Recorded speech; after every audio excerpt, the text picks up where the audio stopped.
Welcome to part 2 of Pathways of the Pioneers. Just like to recap from part 1. We spoke about the characteristics of the early church, and we spoke about the characteristics of the remnant church, that they would be the same, that they'd have the faith of Jesus, they kept the commandments of God, they kept the Sabbath, believed in salvation by grace, they believed in baptism by immersion, they believed in the second coming, and they believed in the priesthood of believers. And the same characteristics we find in the remnant church. And we see that soon after the cross, apostasy came into the Christian world. We had tradition, purgatory, mass, baby baptism, rosary, immortality of the soul, Sunday worship. And we went to the time of the Dark Ages.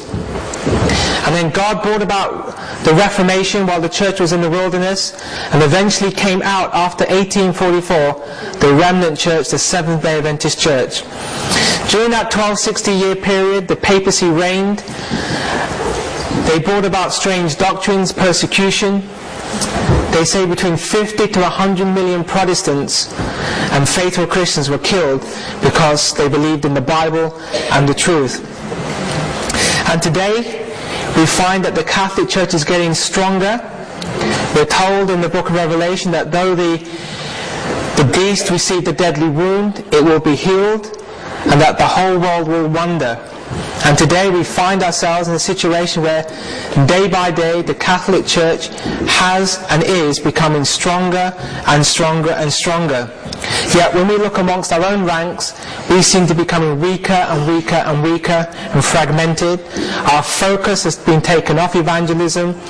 Our focus is now on internal issues, politics, competitive sports, football. And these things have taken our focus off from evangelism. Also, the evangelism that we are participating in is not of the blueprint. God saw fit to give Sister White visions on how to do evangelism. We have books like the Book Evangelism and Gospel Workers and the Testimonies. But rather than follow these principles, we have gone after the principles of the world. And maybe this is one of the reasons why our work is not flourishing as it could and should be. The other thing I find is when we look at all our announcements, there don't seem to be that many evangelistic programs, but I always find lots of gospel concerts. So our whole focus has been taken into music, and this is again another area we need to be very careful of. The rise of the great controversy. The Bible is its own expositor. Scripture is to be compared with Scripture.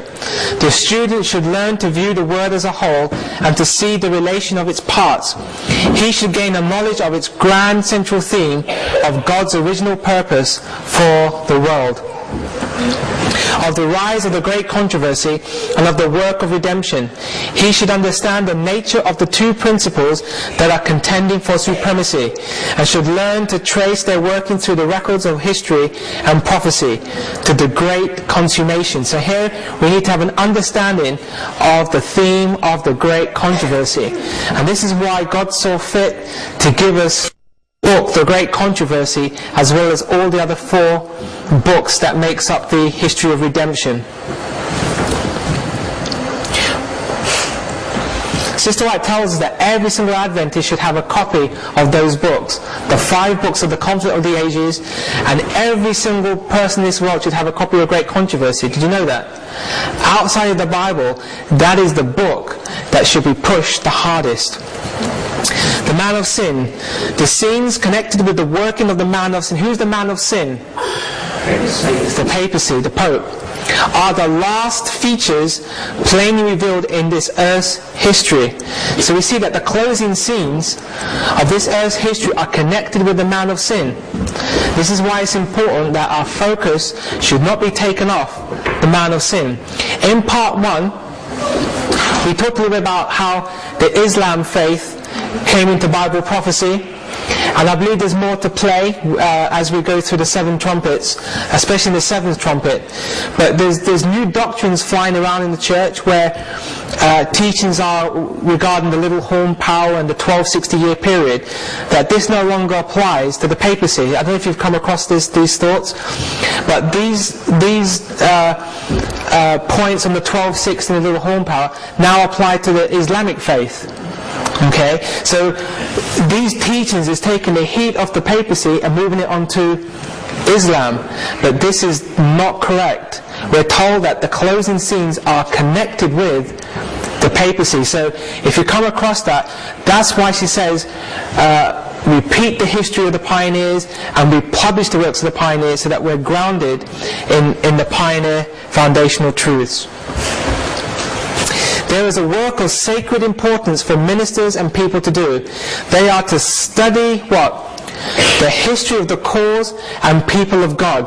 They are not to forget the past dealing of God with His people.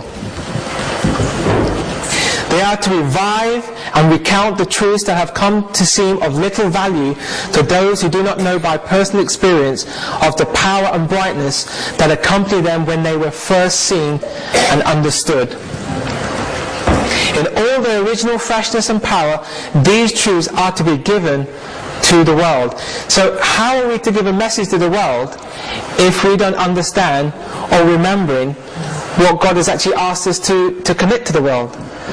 It's a bit difficult, isn't it? If I ask you, go and do something, but if I'm not telling you actually what you should be doing, then how can you do the job God is calling you to do if you don't actually understand what you should be doing and actually understand the message that you should be giving? Again and again I have been shown that the past experiences of God's people are not to be counted as dead facts. We are not to treat the record of these experiences as we would treat a last year's almanac. The record is to be kept in mind, for history will repeat itself. So all the experiences that the pioneers went through will be repeated in our time.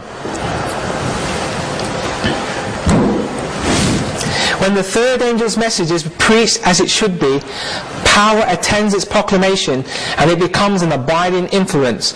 It must be attended with divine power, or it will accomplish nothing. I am often referred to the parable of the 10 virgins, 5 of whom were wise and 5 foolish. This parable has been and will be fulfilled to the very letter, for it has a special application to this time, and like the third angel's message, has been fulfilled and will continue to be present truth to the close of time. Just like the experiences they had during 1840 to 1844, we will go through the same experiences. And if you remember in part 1, a great thing happened in the 11th of August 1840. Can you remember what happened? The collapse of the Ottoman Empire. And there was great emphasis and renewed interest in the day for year principle, and a great revival took place in the proclamation of the first angel's message. But we find some other events in history that have taken place. The fall of communism in 1989 was a great landmark that was missed. We find in the book of Daniel 11, verse 40, we see that there's the king of the north and the king of the south, and there's a war. And we find that the king of the north fights back, and that is the story of the fall of communism in 1989. And it's a great history that we should start learning and studying about. What's a loud voice? What would you say something loud is? It's like shout. It's strong, isn't it? Temptations are being brought in by men who have been wrong in the truth. The truths that we received in 1841, 42, 43 and 44 are now to be studied and what? Proclaimed. The messages of the first, second and third angels will in the future be proclaimed with a soft voice? Loud voice.